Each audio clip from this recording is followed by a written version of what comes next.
So I'm sure that the presentations and the address from the Secretary of State have raised questions in your minds, ladies and gentlemen. So there is a roving mic, and there is a mic on the table for the panel if they need it. Put your hand up, please, and can you... sorry, Sarah, here. Am I correct? Yes. And Sarah will find you with a microphone if you can explain who you are and then your question. That would be great. Thank you. Heather Peck, Chair of Lantra. I'd like to thank all the speakers for a very interesting morning. The question at the heading of this morning's workshop was, are we prepared? And the Secretary of State has thrown down some very interesting challenges. Jane, in her brief chat, pinpointed one area where we're not prepared, and that's about clarifying the whole landscape. So I'd be very interested if the speakers could say what they regard as the priorities for next steps to make sure we can answer the question, are we prepared, with the answer yes. Thank you. Thank you, Heather. It's absolutely the heart of what we've been discussing this morning. Secretary of State, why do you respond first, and then other panel members who want to contribute could perhaps indicate. Oh, yes. Well, firstly, are we prepared? We are preparing, I think is probably a better way of putting it. One of the things, and I talked about some of the challenges that agriculture would face anyway, even if we weren't leaving the European Union. One of the things I just wanted to expand on is that as we leave the European Union, what I'm keen to do is to ensure that we don't have a precipitate and dramatic change, that what we have is time for the sector to prepare.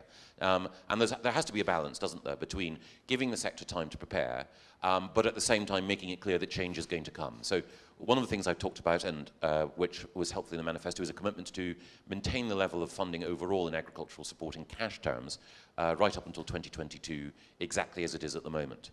And I think that we'll be saying more in the new year, but what I'd like to do is to guarantee individual farmers, landowners, land managers, that the amount of cash that they themselves currently receive is not going to change dramatically in the next few years.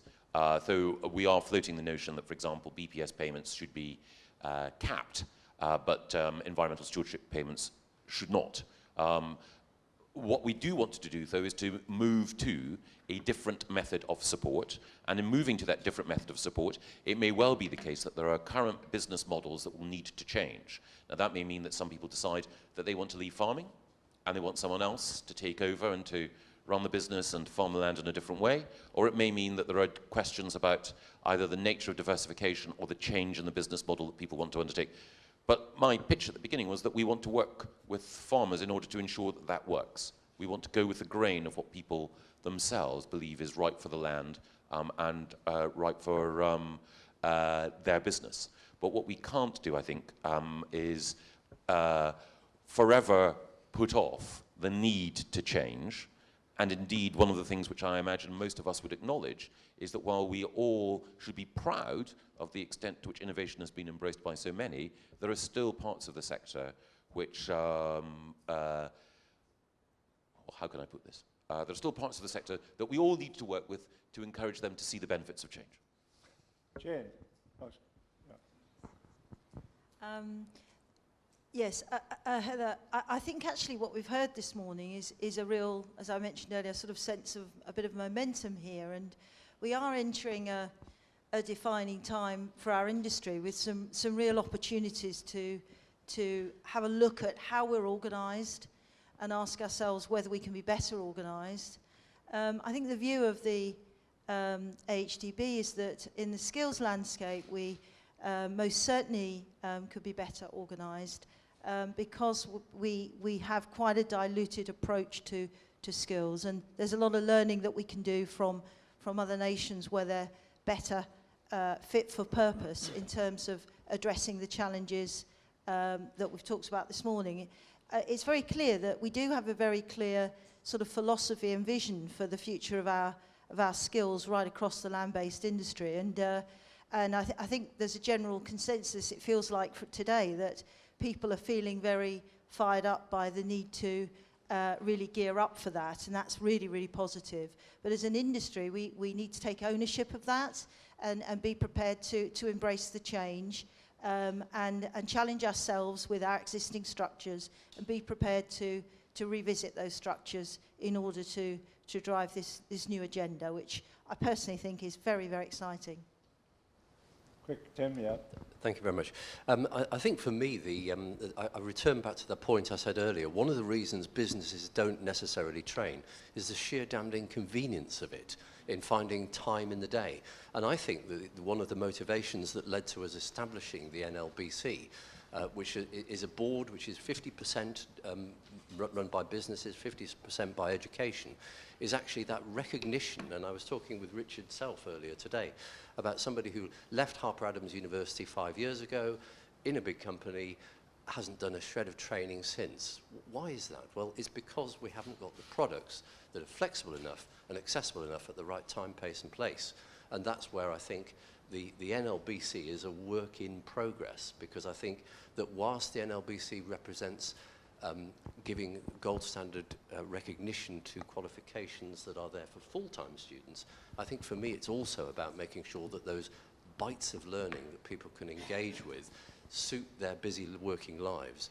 And I think that is something that as yet is a deficit. I think it's a deficit we're working on, and I'm really hopeful that the NLBC is going to be part of that.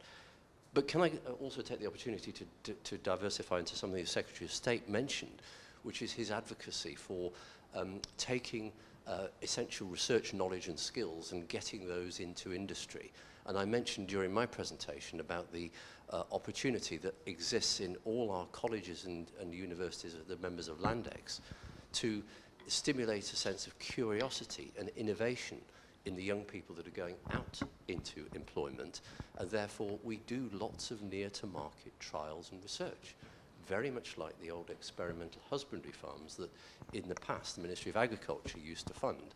And I think that is as yet a sort of untapped opportunity that I think exists with which to disseminate precisely what the Secretary of State was saying, is that sort of primary practice into practice in the field. Let's see how it goes. Let's halve the seed rate. Let's double the amount of fertilizer on this patch, but let's try it and see. And I think it's that sense of experimentation which we're also looking towards. Can I just build on what Tim was saying? Yes, sure. I think, you know, actually in the room we're very aligned because actually we have the perfect equation in that we have that work going on. We have demonstration farms. We already have a phenomenal network of services and host farms where we're delivering knowledge exchange and best practice right across the country, and currently in 6 sectors within the AHDB, but of course we could go wider. I think what we need to do is collaborate and make sure that we really drive the impact. There's huge momentum out in those host farms at the moment, with farmers, hundreds of farmers gathering to learn and improve, both in terms of business improvement and technical enhancement as well. Thank you. I'll be very quick, but back to the are we prepared, and I'm going to borrow the Secretary of State's comment that we're preparing, because the very fact we're in this room, the very fact we do have National Land-Based College, a number of other networks, and we can collaborate, shows that we are preparing. But we mustn't ignore data that's in this document here, which is the vision strategy from National Land-Based College, which talks about an estimated 600,000 new entrants are required by 2020. That's just to replace existing roles. What about all the new roles? So as we talked about this morning, what are we doing to have more pace to look 10 years from now and then start to create that aspiration now to help create the right progression routes? Because I think we do have to run a lot quicker. And Grant talked earlier about recognising the apprenticeship trailblazers needs to do much more quickly to actually enable that to happen. We've got the whole issue about, do we have enough endpoint assessment provision in this sector? How are we going to make that viable? How are we going to make sure that when somebody starts an apprenticeship, they're guaranteed to be able to go all the way through and make sure that they are quality assured and ready to enter the profession that they've chosen and we promised them would be a good opportunity for them. So, you know, there is much that we still have to do in order to be fully prepared. Thank you. To answer the question, no, we're not adequately prepared. We need to raise up the priority for this. Repeat what people have said, but we need to raise it. If we want to do something about the productivity, we want to face the challenges that we're going to have in the future, we've got to give this more urgency that we've got now. We're taking too long to get there. Yeah, and just briefly, I'd like facts and forecasts. What are the facts about the steel sector at the moment? There's a lot of myth, a lot of speculation. We're commissioning a steel survey in the forestry sector, but what are the facts and what's it looking like going ahead? And then I think mapping that collaboration. I talked about the forestry, arbor, and hort sector coming together under Trailblazer, but how far can that collaboration go under the apprenticeship? Where it involves agriculture, plant health. Can we become bigger? Can we have more impact by working together? And then in the light of that, let's get an action plan of what we're going to do together. So we've got lots of hands up. Yes.